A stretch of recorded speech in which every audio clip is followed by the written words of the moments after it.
Olá, boa tarde, meu povo. Estou ao vivo pela primeira vez aqui neste Instagram. Sejam bem-vindos, sejam bem-vindas. Já vou chamar aqui a nossa convidada especial. Deixa eu ver se eu tirando o óculos aqui, eu consigo enxergar. Deixa eu ver aqui. Mafone já está aqui para participar. Deixa eu assinando para todo mundo. Opa! Sou eu? Olha, você Cheguei? chegou. Deixa eu ver aqui como é que faz essa coisa da luz. Você me escuta bem? Escuto Tô bem. sem. Todo mundo está escutando bem. Eu estou sem fone. Cadê o fone? Eu não pensei ali. Mas tá dando, né, Tá pra dando para escutar? escutar tranquilo. Tá. Então tá bom. Então O tá bom. pessoal tá chegando. Sejam Ai, todos. que delícia, hein? Esse encontro. Esse encontro que já estava marcado desde um tempo e agora está se tornando realidade. Ai, ai, ai. Como você está? Me conta. Ai, eu tô bem. E você, nesse projeto novo, como que estão as coisas? Tá indo tudo bem, muitas alegrias, muitos contatos com pessoas bacanas, assim como você, muitas novidades hoje. Vou anunciar aqui nesta live também algumas novidades. Hoje nós teremos a entrevista com a Mafuane, ela também vai fazer o Pílula aqui ao vivo, a indicação de livros ao vivo para vocês. E a gente vai, né, conversar e ter essa conversa de uma hora, que parece que é muito, mas sempre é muito pouquinho. O É que você rapidinho, quer? né? Você quer primeiro fazer a indicação? Eu faço a entrevista, depois você faz a indicação. Ah, eu, do jeito que você achar melhor. A gente pode ir conversando. Acho que durante a conversa, acho que já vai rolando as Vai. indicações. E aí, no Exatamente. final, a gente faz um passadão de todas as referências. Isso, perfeito. Então vamos lá. A gente preparou aqui, e é o próprio tema da live, né? Qual que é a importância das histórias para as crianças? Por que que é importante contar histórias? Me conta aí. Então, isso é uma coisa que a gente já dialogou, né, num outro momento, né, que vem conversando com as pessoas. É muito curioso que quando a gente fala de narração de histórias, a gente sempre pensa nas crianças, né? E de fato ela acontece muito, né? Tanto na escola quanto nos lares, né? Os pais vão fazendo ali as mediações de leitura, mas é sempre bom a gente partir do pressuposto, né, que as histórias elas são importantes para todo mundo, né? Para todo mundo, para todo ser humano, as histórias são importantes e é o que nos organiza, né, enquanto sociedade, e organiza não só a identidade da criança, mas também a nossa identidade enquanto adulto, né? Então, nesse período, né, da infância, né, principalmente ali, né, da primeira, né, e da segunda infância, ali do 0 aos 10 anos, é o mais importante, né? Porque é nesse momento que você está fazendo, né, o desenvolvimento, né, do cérebro, das sinapses, mas também justamente dessa identidade, né? Não à toa que, por exemplo, no Brasil vem crescendo, né, essa expansão das escolas bilíngues, né? Porque nessa primeira infância as crianças elas têm muito mais disposição, né, para aprender e elas são verdadeiras, né, esponjas, né? Mas, sobretudo, a gente utilizar tanto a narração de histórias quanto a mediação de leitura no processo educativo, né, informativo das crianças, é incrível porque a gente tem essa possibilidade de tratar coisas que são objetivas pela subjetividade, né, também. Então, o lúdico, ele é muito importante, mas também porque a gente vai transmitindo através das histórias valores, né, a nossa cultura, e também valores que são, às vezes, familiares, né? Também o contato também com outras culturas se dá através dessa literatura dessa mediação de leitura e dessa narração de histórias. Então, eu acho que reside aí essa importância, né, das histórias na primeira infância. Mas é, sobretudo, também onde as crianças elas começam a desenvolver, inclusive, a sua linguagem, né, independente do que ela vai sair ali, né, reproduzindo, é onde ela vai desenvolvendo também a sua linguagem. Então, às vezes as pessoas ficam também, mas o que é melhor? Contar ou ler, né? Contar ou ler. As duas coisas, elas devem ocorrer paralelamente, desde muito cedo, né? Com as crianças. Tanto a narração, né? Transmitida oralmente, onde os gestos, né? A mão, né? O olhar do narrador de histórias, né? Vai se encontrar com os gestos corporais também do ouvinte ali, no caso, né, da criança, né? Então, é ali onde ela também vai percebendo, né, o corpo dela, porque ela vai trabalhando também muito pela imitação, principalmente os pequenos. Então, se você tem uma mãe, né, um pai, né, uma avó, um cuidador, né, seja quem for que seja referência para essa criança, que é muito leitor, ela certamente, no faz de conta dela, e a gente não valoriza, né, as brincadeiras, mas as brincadeiras, elas são justamente a reprodução do mundo social, né? Então, ela também vai ali, já na brincadeira, sem que tenha que ter aquela imposição, porque ler é importante, blá, blá, blá, né? Pode ser que às vezes não, né? Não é uma regra também, né? Não é uma regra, todo mundo vai gostar de ler. Mas quanto mais ela vai tendo esses modelos, né, leitor, ela também vai ir ali se desenvolvendo. E essa linguagem, né, do mundo dos livros vai passando para ela também, ali vai sendo transmitida também oralmente. Ela vai reproduzindo isso, né, vai ampliando o repertório, né, dela, tanto cultural quanto de vocabulário também, a partir das histórias e a experiência de recontar, que eles vão recontando também, né, Sim. ali as coisas. Eu acho que vai por aí. Ah, que é excelente. Eu fico pensando isso, sempre gostei de ouvir histórias, desde pequena até hoje. E essa coisa do brincar é muito interessante. Até estava falando outro dia que eu gostava muito, assim, um dos presentes mais deliciosos que eu ganhei foi uma lousa, que eu botava ali as minhas bonecas para poder, para eu brincar de escolinha com elas, né? Porque nem sempre as minhas primas ou as minhas amiguinhas mais novas estavam afim, porque só eu queria ser a professora, não? Ninguém podia ser a professora. E aí eu acho, e isso ficou muito forte para mim, assim, desde muito cedo. Então, a gente estava conversando aquele dia, e você falou sobre a importância também, porque a gente tem essa preocupação, e você vai trazer aqui pra gente os livros com personagens negros, né? E você me falou da importância da gente ter também essa literatura com os personagens, não só que a questão né, da cor dos personagens não seja apenas uma literatura de embate, né? Como que era isso que você tinha falado? A importância de ter esses personagens no cotidiano comum.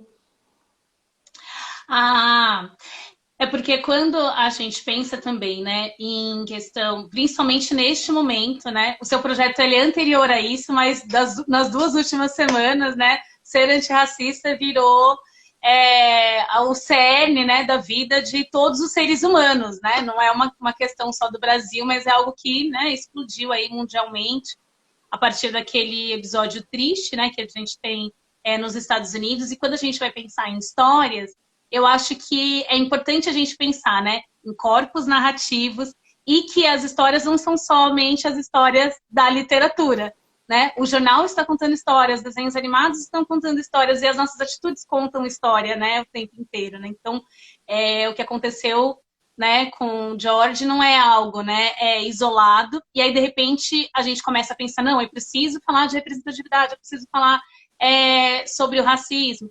E aí muitas pessoas começaram a me pedir também indicação literária, falando com as crianças, para falar com as crianças sobre a questão da escravidão. Aí você tem livros para falar sobre a escravidão, né? Como que a gente consegue abordar isso com as crianças, e quando as crianças são muito pequenas. E aí, o que é muito, às vezes, difícil, né, conseguir fazer com que as pessoas entendam, isso e não utilizem, né, de forma deturpada, né, as minhas palavras. Então, vamos lá, se tiverem alguma dúvida, coloquem, inclusive, no chat. É que falar de escravidão não é educação étnico-racial. Falar de escravidão, começar pela escravidão, não é educação antirracista. Porque para além das questões, né, da escravidão, é isso, né? Eu tenho mãe, eu tenho pai, eu tenho avós, eu cozinho. Você acabou de falar, eu queria ser a professora e eu brincava de lousa, né? A questão do racismo e a questão do embate, né, do conflito, acontece justamente quando a gente sai de casa, né? Ou às vezes também acontece dentro da nossa casa quando a gente também é atravessado, né? Quando a família é atravessada pelos valores da branquitude, né? Que é um sistema, né? Isso não diz respeito ao indivíduo, né? Mas é um sistema de pensamento, né? Racial. Então, vai sendo introjetado e todo mundo, né? Vai estando, enfim, sujeito a praticar essas questões que a gente vai chamar ali de racismo estrutural, que a gente pode ir falando um pouquinho mais para frente. Mas é isso, assim. Falar de educação étnico-racial, trabalhar com a questão da representatividade, não quer dizer que a gente vai começar falando da escravidão e que a gente vai parar na escravidão. Porque isso é extremamente violento e é a educação que você teve, a educação que eu tive, e é o modelo educacional que todo mundo teve antes da Lei 10.639, né? Que obriga o ensino de história, né, de cultura africana e afro-brasileira nas escolas, onde essa cultura, né, os afro-brasileiros, eles são vistos, então, como protagonistas, onde nós vamos reconhecer a contribuição nas áreas, né, sociais, né, de construção, né, do Brasil, e não apenas a esse período da escravidão, né? Então, assim, as nossas contribuições, ela vem daí também. E não quer dizer assim, nossa, Mafalda, então é errado, nós não vamos falar de escravidão? Sim, precisamos falar desse processo, né, de igualdade. Mas, para além disso, nós temos muitas outras histórias. Nós temos, inclusive, as histórias de antes da escravidão e enredos que nós estamos desenvolvendo, né, técnicas, né, de sobrevivência, e essas técnicas de sobrevivência, elas têm a ver com a música, né, com o canto, com a dança, né, e com a produção, né, de outras histórias e de preservar, né, uma memória durante esse período, né? Então, falar de escravidão é importante? Sim, é importante, a gente vai ter que abordar isso em algum momento, mas a gente não necessariamente começa por aí, né? Sobretudo com crianças pequenas e, sobretudo, com crianças negras, né? De repente você pode falar disso também, né, com crianças não negras ou com crianças de outros grupos socio-raciais, mas você pegar um livro de escravidão e trazer para uma criança, né, e falando, olha, essa daqui que é a sua história, né, é a história dos seus ancestrais também, mas não é só isso. Não né? se E é resume importante nisso, né? a gente trabalhar todas essas questões que são questões da subjetividade, que são das crianças, né? Porque as histórias é isso, elas importam para as comunidades afro-brasileiras, para as comunidades europeias, para as comunidades asiáticas, elas importam para todo mundo. No entanto, é importante a gente também pensar que as sociedades afro-ameríndias, né, então, porque são sociedades que são matrizes, né, da cultura brasileira, são sociedades que todo o seu fazer, né, o seu transmitir, né, de saberes são passados oralmente. Então, para nós, de fato, as histórias elas têm uma importância ainda maior, né? E durante muito tempo, as nossas histórias elas não estiveram na escola, porque é isso. Porque não tem registro, né? Não tem registro que não é considerado ou validado, né, por um sistema que é eurocêntrico, que é brancocêntrico, né? Mas sim, existem infinitos registros, inclusive registros, né, que são registros escritos, né? Então, conforme a lei ela vai sendo implementada, ela não começa apenas para a educação básica, né? E aí, enfim, tem vários embates porque não tem muito material e tudo mais, mas a partir dessa lei você começa a fomentar também pesquisas, né, para dar visibilidade justamente para esse processo de resistência que vai passar também pela narração de histórias e que nem sempre vai ser do campo do mitológico, né, do campo do lúdico, mas história também, né? De como a gente se constitui, né? Quem é quem, né? Nesse jogo de construção Exatamente. desse país tão desigual que a gente vive hoje. Eu acho que Exatamente. respondi? E respondeu. Não, e outra coisa também que eu queria que você falasse sobre a lei essa semana, semana passada. Essa semana começou hoje, calma, Paula. A semana passada eu publiquei sobre a lei 10.639, muita gente, algumas pessoas não conheciam, outras pessoas até utilizaram o post para cobrar a escola, né, para que a escola implementasse a lei. Essa lei, muitas vezes, como você falou já uma vez para mim, ela é implementada só a partir do 5º ano do ensino fundamental, né? E qual que é a importância de você já utilizar tanto essa lei nos anos iniciais e também que ela não pode ser um projeto pontual, né? Porque, por exemplo, eu vejo escolas que fazem assim, a gente tem que fazer, né, usar a lei lá, então vamos fazer a festa junina com temas da cultura afro-brasileira, né, da cultura africana, e fica só ali, né? Então eu queria que você falasse a importância dessa lei permear todos os anos, fazer parte do currículo, e mais uma pergunta. Essa lei, infelizmente, assim, o que eu tenho percebido é que muitas vezes as pessoas né, as escolas aplicam a lei, mas deixam de falar de racismo, por exemplo, né? Então, como que essa lei está interligada também com a questão do racismo? Uau, vamos ver como é que a gente consegue. São muitas coisas. Antes, eu tô me sentindo embaçada. Você tá me vendo embaçada? Eu não sei se é Eu a tô. lente aqui. Eu acho que é a Eu vou lente ter. do seu telefone, Ai, vamos talvez. ver. Será? Eu melhorei agora? Gente, Melhorou. eu melhorei. Olha só É que a que gente fica coisa. encostando o telefone no ouvido e às vezes fica, né, fica Olha embaçado. como eu tô maravilhosa agora. Desculpa. Vou até ficar aqui um pouco mais pro cantinho. Eu falei assim, gente, mas será que é por causa da luz de casa? Não, olha, eu tava Não. realmente embaçadinha, É. né? Então, vamos começar pela questão da lei e aplicação dessa lei na escola. Né? Então, você traz a questão de só ser abordada, né, no 5º ano, e aí volta à questão anterior, né? Essa já é a educação que nós tivemos, né? Então, né, tem as expedições, né, europeias, a questão da expansão de novos territórios, e aí, de repente, aparece a África lá do nada, e aí tem o período da escravidão, e aí tem aquelas imagens, né, do Debré, e o Debré tem outras imagens que podem ser utilizadas com cunho educacional, mas, no entanto, a gente escolhe aquela famosa, aquela do Pelourinho, aquela, né, onde tem os carregadores, né, de senhores também. Então, uma coisa que é extremamente violenta e que não deveria nem estar no livro didático, né? A gente poderia ter outras imagens, e o Debré tem imagens onde, inclusive, é possível a gente identificar de onde é cada uma das etnias, né?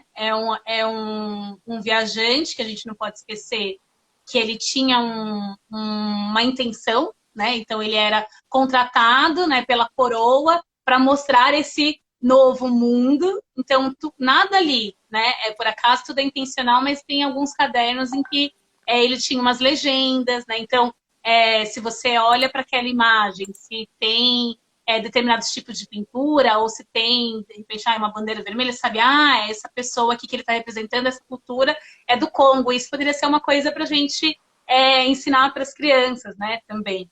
Mas quando a gente chegar no 5º ano, vai ser isso. A gente vai trabalhar só a questão do racismo. Se a gente não começar antes, né? Se a gente não começar de bebê. E como que isso pode acontecer? Justamente através da literatura, através das histórias, e a gente vai, muitas vezes, né, trazer ali, por exemplo, o jongo, o carimbó, desculpa, o bumba meu boi, né, todas essas como práticas, né, negras, né, e que podem ser utilizadas sim, no momento de festejos, né, populares, mas ele pode estar distribuído nas brincadeiras, né, nas aulas de educação física também ali ao longo do ano. E essa é uma outra questão, né, que a escola também coloca, né, como a lei fala, principalmente, né, nas áreas de história, né, literatura e artes, fica só aí. Aí o professor de matemática, tipo, isso não tem nada a ver comigo. Isso não tem nada a ver comigo. Então, assim, não vou me Qual a preocupar parte e não do vai ter principalmente? Não, né? Não exclusivamente. exclusivamente, né? Então, todas as áreas, elas podem estar envolvidas, né, neste processo, né, de ciência, de pensar nesses inventores negros, em outras formas, né, de você contar o tempo, outras organizações, outros modelos matemáticos, né, tem o jogo da Mancala também, então, né, procurem saber sobre a Mancala. Tem outras formas de a gente conseguir, então, dialogar e contribuir. Eu, na educação infantil, dentro da atuação que eu tenho, eu acabo trabalhando mais pelo viés da história, né? Porque pela minha narração de histórias, eu consigo pensar, nossa, mas como é que será que é esse lugar que eu estou contando a história? Então eu vou ali para o mapa, né? Vou fazendo essa viagem com as crianças, estou sempre levando o globo, né? E ampliando essa questão mesmo da questão da viagem, é mais ou menos ali o que eu vou fazendo. Sempre procuro trazer uma música, né, também. E aí uma coisa que eu comecei a perceber, porque quando a gente inicia esse trabalho, a gente precisa estar muito sensível, muito atento, porque às vezes você, quando esse trabalho não é bem feito, e mesmo sendo eu já observei que eu falhei, né, em alguns momentos, aí você fala, vou ter que recalcular a rota. Porque eu comecei a perceber que as crianças, elas tinham um conhecimento, mas que a África era uma coisa que era lá, né? Ah, os negros eram lá, mesmo sendo eu a professora, né, negra. Porque a gente fala, a gente remete tanto, né, à questão, né, da África, da África, e que a gente não enxerga que as comunidades, né, aqui no Brasil, eles reinventaram a África à sua maneira. Então a gente tem uma África inteira em Minas Gerais, por exemplo, que eu acho que é um Uhum. estado à parte. E quando a gente vai pensar em narrativas, né, e o que a gente está vivendo agora, os conflitos que nós estamos vivendo agora, ele é racial, mas nós estamos vivendo uma guerra que é a guerra de narrativas. Como é que a gente vai contar as histórias, né? Então, quando uma coisa acontece, ela é sem querer ou ela é um processo do racismo, né, estrutural, né? Então, porque sempre vem assim, ai, mas desculpa, mas eu não tive a intenção, né? Será, né, que não teve, né? Por onde que passa, né, a nossa educação e, para além da escola, a gente sempre precisa lembrar que existe, na verdade, um currículo oculto. Então, por mais que o pai não incite, né, a insultar, crie essa criança, né, educadamente, né, pedindo, ai, por favor, obrigado, licença, né, que todo mundo é igual, como que são tratados os porteiros, como que essa mãe, né, ela vai caminhando na rua, quando é que ela segura a bolsa, quando ela está diante de qual corpo. Então, as crianças, elas observam a gente também o tempo inteiro. Então, tem um momento, assim, que você vai perceber que não é somente a literatura que vai fazer com que a gente consiga trabalhar essa questão, né, do racismo. Quando você olha para a estrutura da sua escola, né, quem é que está servindo, quem é que está educando, qual que é, mesmo entre os educadores, né, qual que é o poder, né, da voz, né, e de influência de cada um desses educadores. Então, é preciso a gente olhar para toda a estrutura, porque só a literatura, né, eu estou fazendo só a minha parte, né, que é ser professora de literatura, sou professora de cultura brasileira, né, também. Tem o projeto Chaveiroeiro, que ele é um projeto independente, né, da escola, e essa é a parte que me cabe, é a parte que eu sou apaixonada, mas só isso não muda nada, né? Conversas como a que nós estamos tendo hoje pode ser um primeiro passo, né? Mas respondendo de forma mais objetiva, não adianta pegar o livro de história do quinto ano com as imagens do Debré.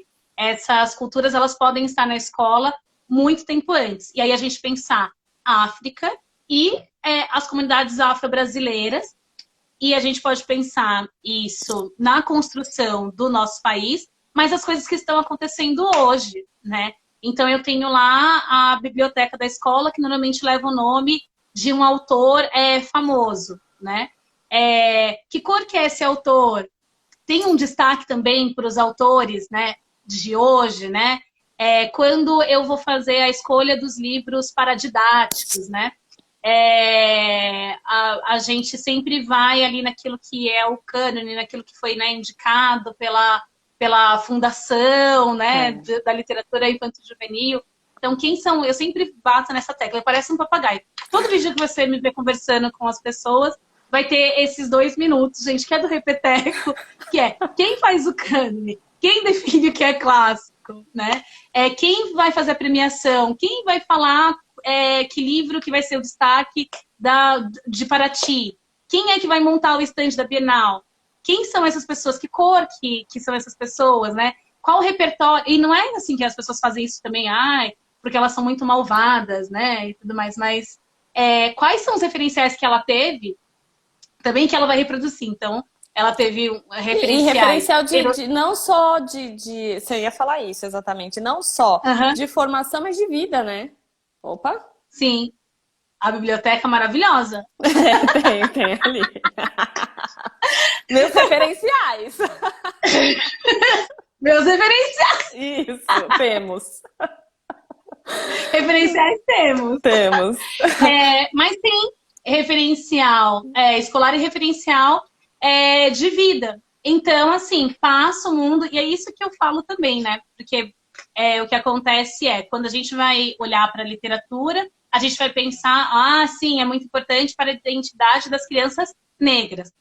Meu filho não é negro, então também não preciso, tá tudo bem, né? A escola do meu filho não tem crianças negras, então tá tudo bem. Se não tem, observe, porque é isso, né?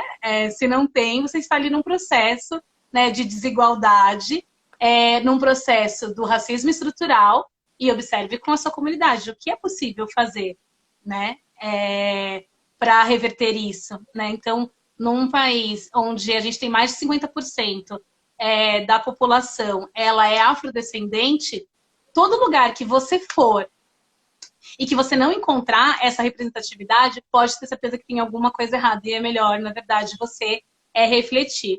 Mas alguém que é criado num ambiente como esse, também é privado, né, de justamente construir os seus valores, valorizando, né, a produção das comunidades africanas, das comunidades afro-brasileiras, das comunidades, enfim, asiáticas, indianas, e você fica com o mundo, né, euro-referenciado. Então, tudo gira em torno de você, tudo gira em torno do seu umbigo.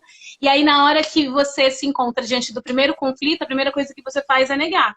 Tipo, não sou eu não quis, né? Mas é porque todas as suas coisas estão a partir apenas da sua perspectiva, né? Então, mesmo eu sendo uma mulher negra, eu sei falar dos meus referenciais, sei falar de tudo que estrutura a cultura das minhas avós, enfim, tenho família, né, baiana, tenho família mineira, e eu sei te falar de todos os clássicos também que a escola me trouxe. Então eu acabo tendo esse repertório mais amplo e repertório também que me foi entuchado, né, goela abaixo, e as pessoas, elas passam a vida, tipo, de boa, sem ter que se preocupar com nada que não seja, assim, girando, né, em torno do seu umbigo. Então, eu acho que é importante, né, a gente pensar, né, como que são esses nossos referenciais. Assim.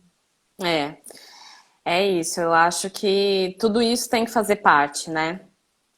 Você tá me ouvindo? É que meu celular às vezes dá um treco, eu tô torcendo para ele não vacilar, mas vai dar tudo certo nessa live. Uma outra pergunta que eu queria fazer para você é sobre como que é para as crianças brancas e negras quando você tá lá no palco, linda, maravilhosa, dando o seu show de contação de histórias. Como que é? Como que as crianças recebem isso? As crianças negras? As negras e as brancas. Sim. Eu já tive algumas experiências assim diferentes, né? Quando eu comecei a narrar histórias, né, em lugares que não eram mais a escola, né, em centros culturais, assim, no SESC, era muito curioso, porque mesmo sendo uma programação gratuita, a maioria das vezes, né, a população, né, que apareceu eram crianças, né, brancas, né, poucas vezes eu encontrava, né, crianças negras também, e aí elas se encantavam, elas recebiam muito bem, né, essas histórias.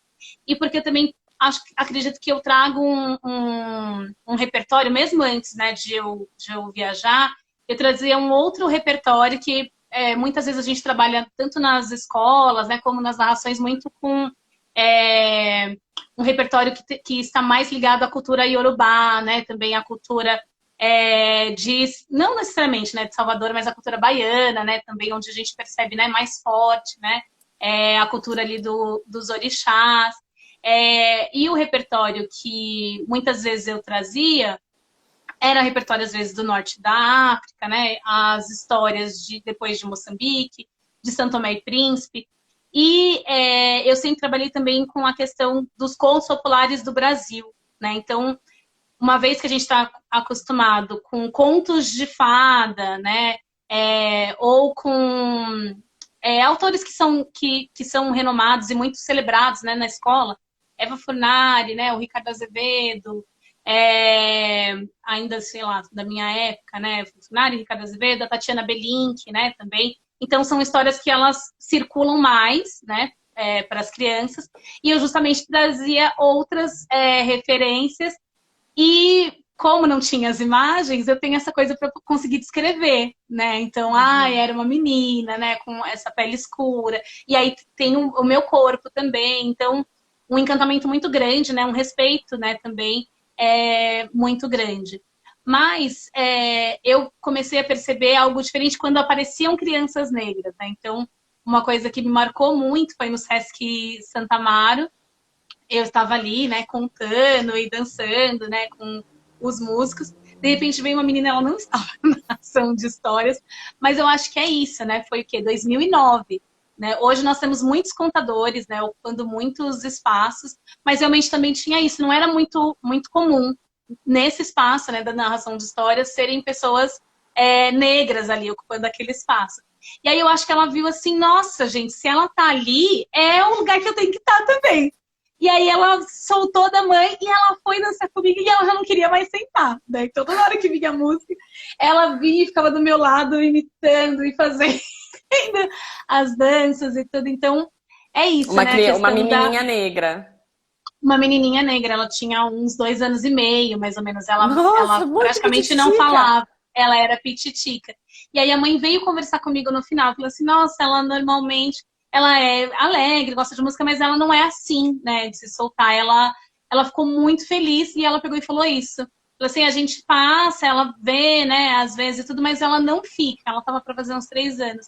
E aí hoje eu acho que é porque você parece com ela e ela quis ficar, eu nunca vi isso acontecer. Então, isso foi uma coisa que me marcou bastante e de pensar que, além de ter né, uma sequência narrativa, né, uma importância com as coisas que eu quero partilhar, que o meu corpo ali presente também, ele independente das minhas intenções, independente do que eu estiver falando, né, nem sempre a gente vai estar nessa pauta, eu espero, né, de ser antirracista, de falar de racismo, a gente vai poder falar de outras coisas, mas ainda que eu estiver falando de outras coisas, o meu corpo sempre será um corpo político, independente do que eu estiver fazendo. Porque, infelizmente, ainda isso tem né, se transformado. Eu estou falando para você de 2009, nós estamos né, em 2020, então tem 11, 10 anos. A gente sabe que, então, muita coisa avançou, mas, infelizmente, ainda né, não é comum. Né? Você não tem patrocinadores para a sua iniciativa,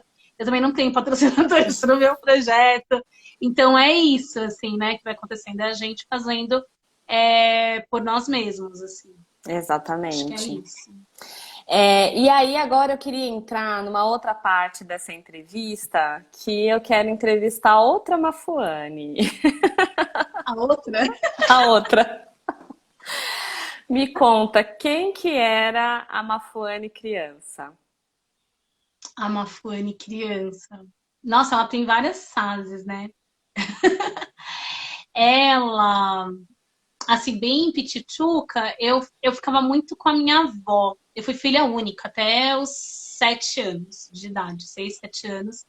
Eu fui filha única, então era muito queridinha. A minha avó materna morava bem perto. Então, para mim, uma visão assim, né, do encantamento, quando eu viro os meus olhos e olho para essa pequena Mafuane, eu vejo uma menina ali brincando no quintal, né? A minha avó também tinha horta, a minha avó tinha criação, mesmo sendo em São Paulo, né? Então ela sempre teve, para mim era uma alegria poder ir para casa da minha avó, porque tinha pato, tinha galinha, e ela tinha uma mercearia, né, também. Então a minha mãe era uma pessoa que privava muito dessa coisa da questão dos doces, né? Ai, não pode doce. E aí a casa da minha avó, gente, ela vendia doce. Era assim, era uma alegria. Nem de todas aquelas criações tinha essa possibilidade de poder comer doce. E essa minha avó materna é uma avó que nasce no recôncavo, né, da Bahia, depois se estabelece em Salvador, né? Antes de vir para São Paulo, ela mora em Salvador. Minha mãe nasceu em Salvador, mas ela era uma mulher que, quando a gente conversava, eu já maior, né? Mas ela falava que ela morava perto de um ribeirão que ela podia pescar com a mão. E aí ela falava da mãe d'água.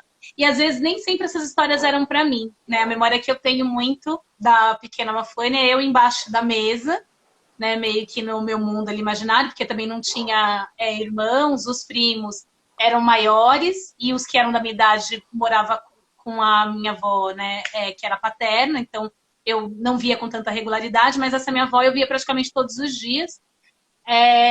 E ali ela conversando com o meu avô, né, e com o meu pai, e contando essas histórias, assim, de mãe d'água, de lobisomem, e que é isso, assim, né?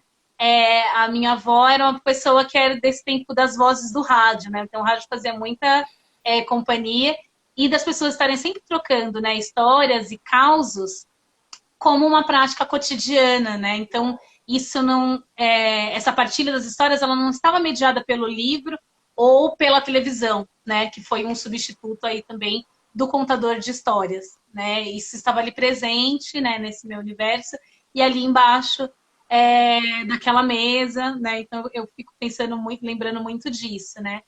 E aí na minha casa, né, não tinha galinha, essas coisas, mas a minha mãe deixava ter bichinhos também, então tinha tartaruga, tipo coelho.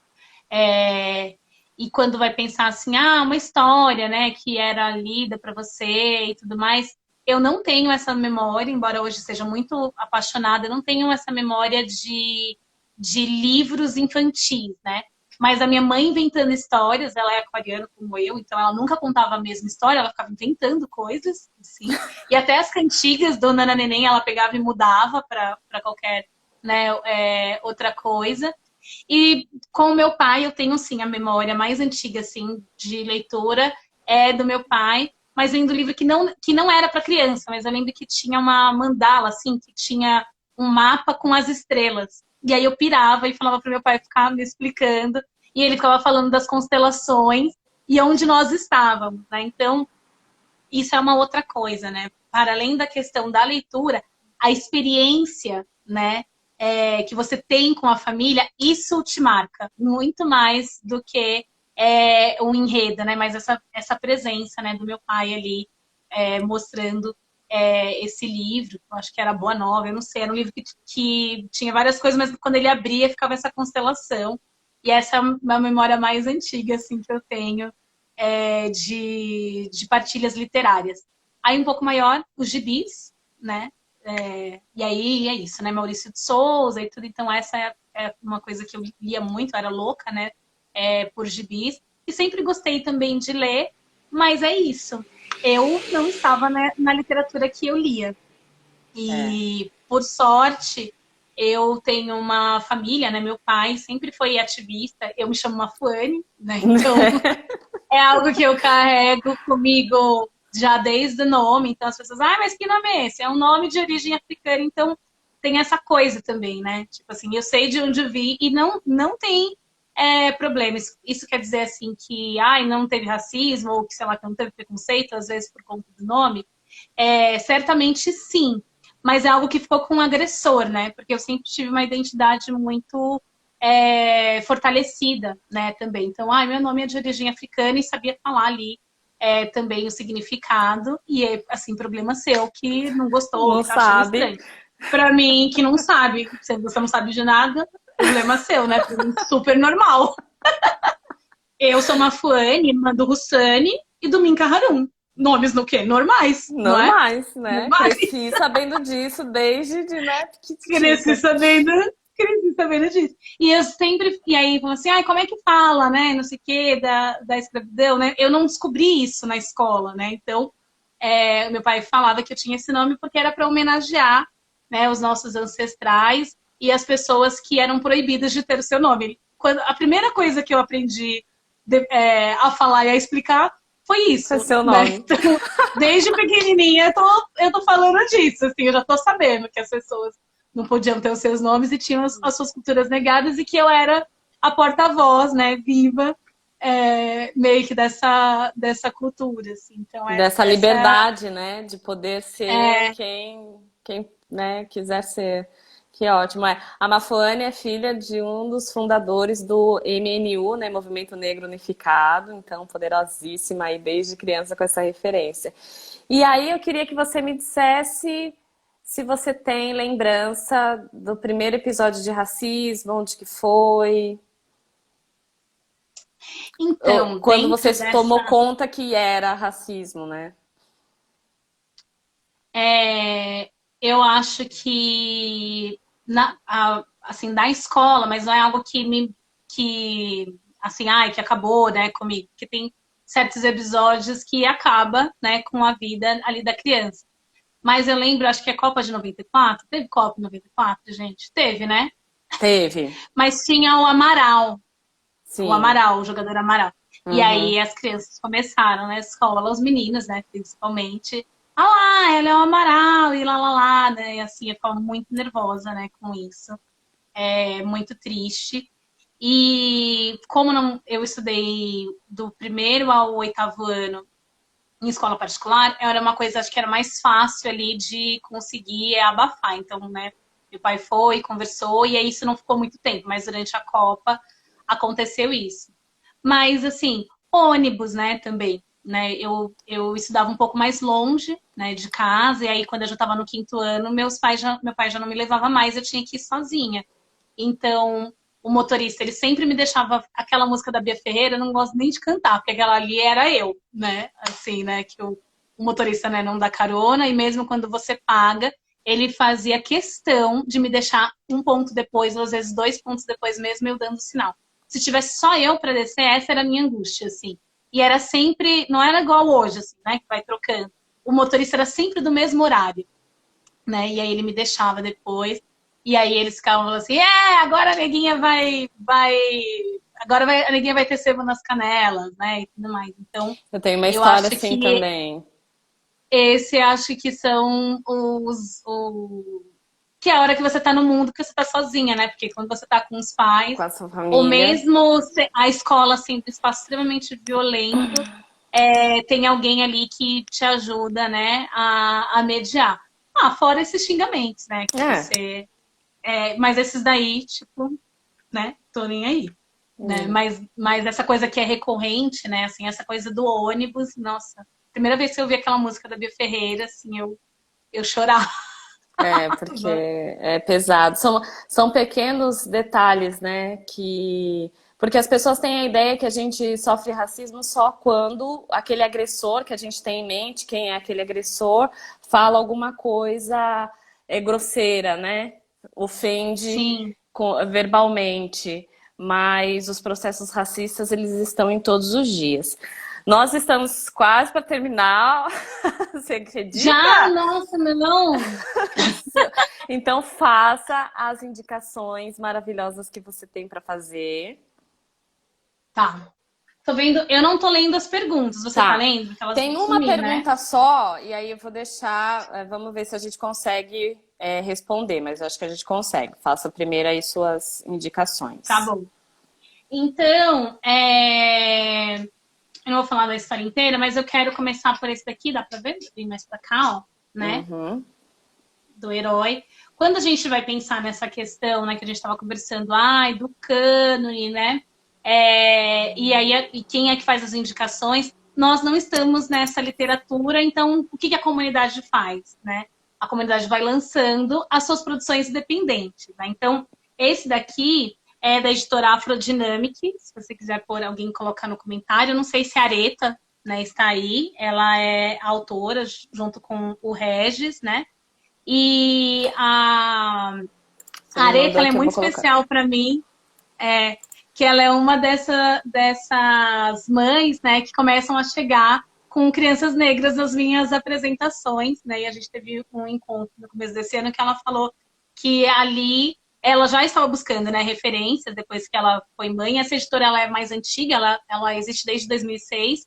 É uma produtora de quadrinhos, né, com heróis negros. Mas depois ela começou a pensar na questão, né, da maternidade, e aí ela criou esse herói, que é o Akin, e ele ajuda uma menina que perdeu o turbante dela, né? Então, você percebe aquele arquétipo, mas com outros referenciais, né? Então, que fazem parte da cultura afro-brasileira. Então, eu recomendo que vocês encontrem no Facebook, né, os trabalhos da Areta.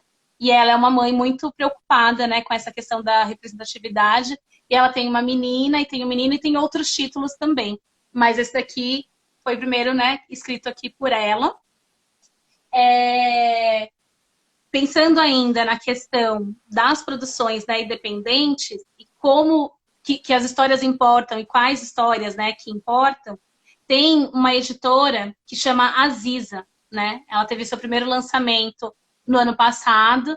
E aí acontece isso, né? Na hora que está dando essa guinada, a gente tem então esse momento, né, da pandemia. Então, esse livro, essa coleção, né, são os Griots da Tapera, é de uma autora. Dá para chegar? Tá, né? Dá. É a Sinara Rubra, e ela vai contar a história de um quilombo do Rio de Janeiro. Eu tive a oportunidade de participar deste lançamento com a autora, né, com o ilustrador e com membros, né, do quilombo, né, também. E A Areta tá mais aqui do que... falando que você foi uma inspiração para ela começar a Ah, escrever. que linda! Que linda! E a Areta é a minha inspiração também, porque eu falei assim, nossa, gente, é isso, né? A gente precisa começar a registrar. Então, eu sempre tive as histórias de boca, né? A partir de, eu já tinha vontade, assim, de algum momento registrar, mas quando a Areta falou isso para mim, eu pensei, nossa, certas coisas precisam ir para o papel, e não necessariamente você vai mandar para grandes editoras, né? Precisa começar de alguma maneira e começa por nós, né? Assim, então, vendo ela tomar essa iniciativa, eu fiquei realmente assim muito tocada, né, e muito motivada. E quando ela falou, né, que sobretudo quando ela começou a levar as crianças para ver esse repertório, né, de histórias, né, comigo, que aí que ela quis escrever mais, eu falei assim, gente, por que eu também não faço? Então, em breve, Paula, aguarde, viu? Aguarde. Então, procurem saber da Aziza Editora, né? Então, ela além da questão das histórias, é um projeto político, porque a Luciana, que é a dona da editora, a intenção dela é publicar autores negros, né? Para além das histórias negras, ela pensa em publicar autores negros. E aí vai falar assim, mas poxa vida, tem tantas outras histórias, tem outros autores, né, também. E aí você vai olhar para outras editoras. Quantos negros tem no catálogo dessa editora? Qual que é a prioridade, né? Então essa é mais uma faceta da questão também do racismo estrutural. Não tem isso, claro, né? Mas, no entanto, a gente não encontra esses autores, né? E pessoas como a Areta, pessoas como a Luciana, pegam recursos próprios ou através de financiamento coletivo, fazem, então, as publicações, né? E o retorno, né, demora mais. Ou quando tem esses autores em catálogos maiores, quais são os livros que vão para as premiações, né? Ou que são inscritos em lançamentos. Então, são coisas que a gente precisa observar. Desses da Tapera, eu sou muito fã desse daqui, que mostra um ritual que tem em muitas comunidades africanas, que é da apresentação do bebê para a lua. e algo que acontece nesse quilombo, né, do Rio de Janeiro, né, também. É muito, muito bacana, então procurem saber da Esse é o da Luciana. Aziza Editora. Isso, a Aziz Tá. Editora. Mas aí só entrar na Aziza que vai ter todos, É, né? eu E aí vocês coloquei aqui conseguem o encontrar arroba da Aziza. isso. E encontrar a Sinara também. Para voltar, né? Falou assim, mas Mafu, a gente quer muito falar, né, de escravidão. Por onde é que a gente vai começar? É isso, gente, não precisa começar por aí. Mas pode. Tem a indicação que eu fiz na semana passada, que foi esse daqui. Vocês podem ver o livro inteiro. Ter uma ideia, né, de como é o livro no meu Instagram, porque eu fiz Uhum. o vídeo lá. Tô tentando marcar uma live com a Dani. E a Daniela, autora desse livro, ela também faz através de uma publicação, né, independente, né, com recursos próprios, com financiamento coletivo. E é muito bonito porque fala também de escravidão, mas essa é uma história de uma menina que quer viver, né? Então, que gosta de brincar. E aí ela tem justamente essa experiência que eu e você tive. Tivemos, né? Ela chega na escola e aí a professora fala, vai falar da África, né? E aí vai falar só da questão da escravidão.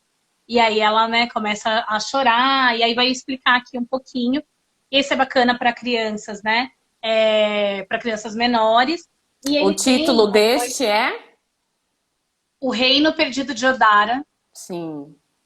Tem. E aí a autora é a Daniele Ferreira.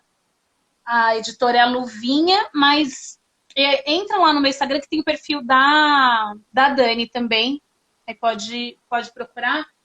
E como ela é psicóloga, para ela tratar justamente sobre essas questões, né, do racismo, ela fez esse complementar, que é uma outra coisa que às vezes nós temos uma carência, que é livro para bebês, né? Ou livro Hum, para crianças muito pequenas, é, que traz essa questão da representatividade. Então, esse daqui é um livro de feltro, e aí, olha que interessante, né? Ela tem um blequinho, mas aí ela pode ter também um cabelo de trança. Então, você pode ir trocando e contando as outras coisas da Odara, Ai, né? gente, que vontade de ser criança de novo para poder ter essas coisas. Mas pode ser grande ter também. É, né? Eu Então, também vou.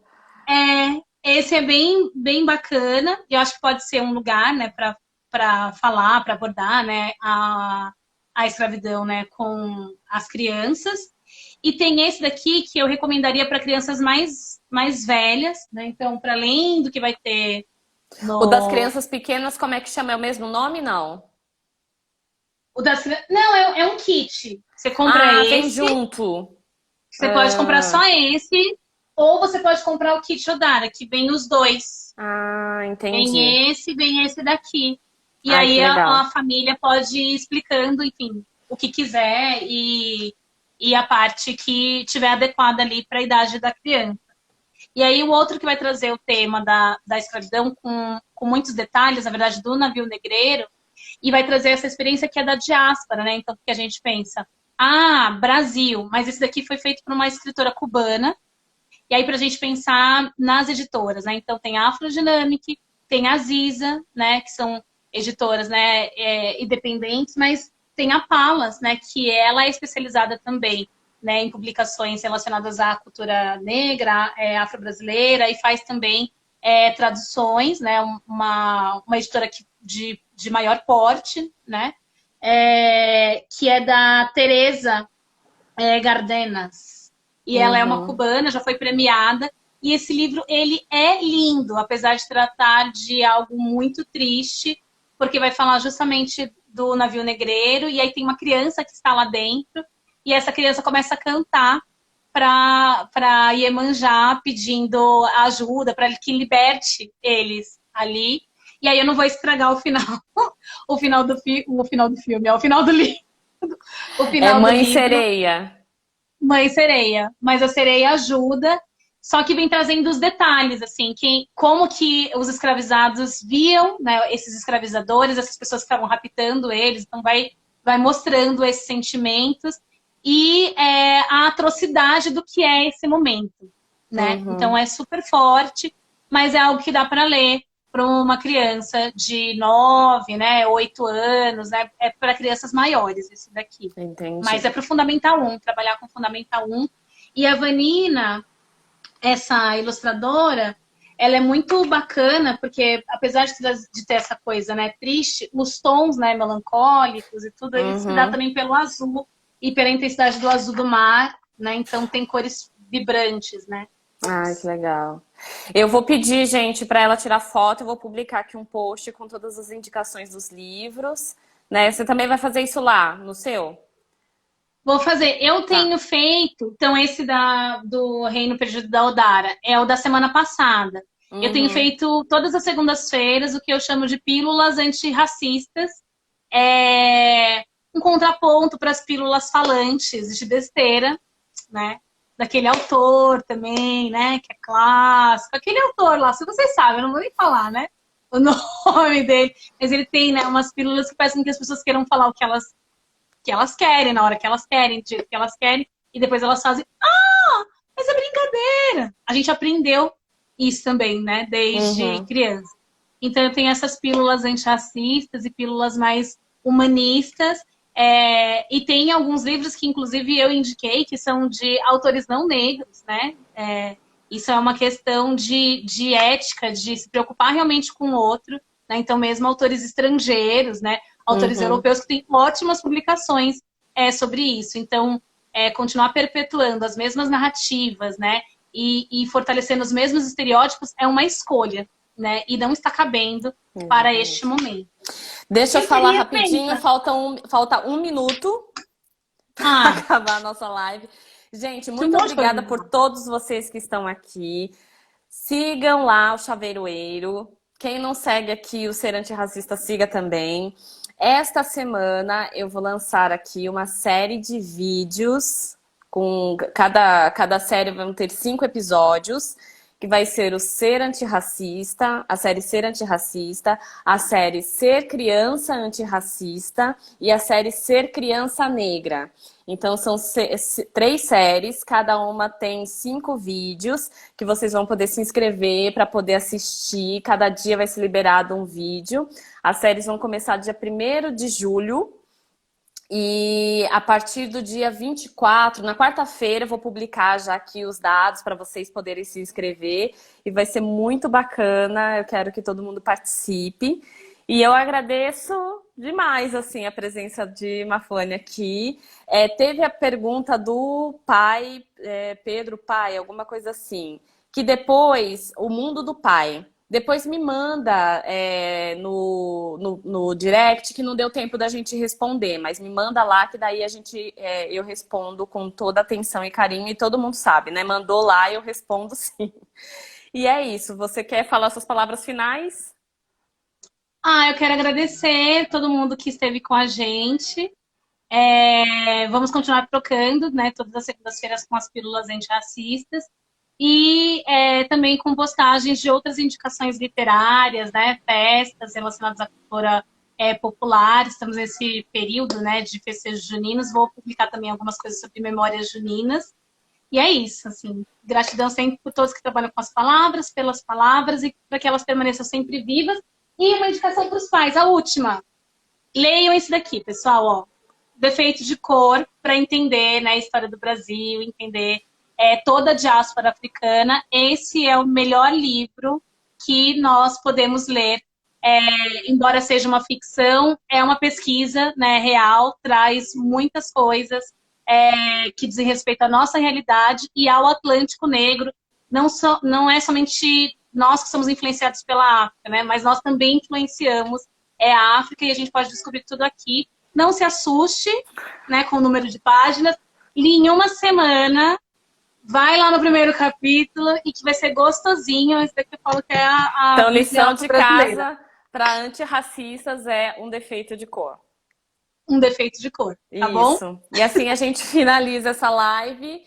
E é isso. Muito obrigada, querida. Muito obrigada a todos que estão por aqui.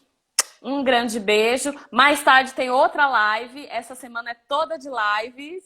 Então vocês acompanhem aqui e também sigam o Chaveiroeiro lá. Um beijo a todos. Tchau, tchau. Obrigada. Tchau, tchau.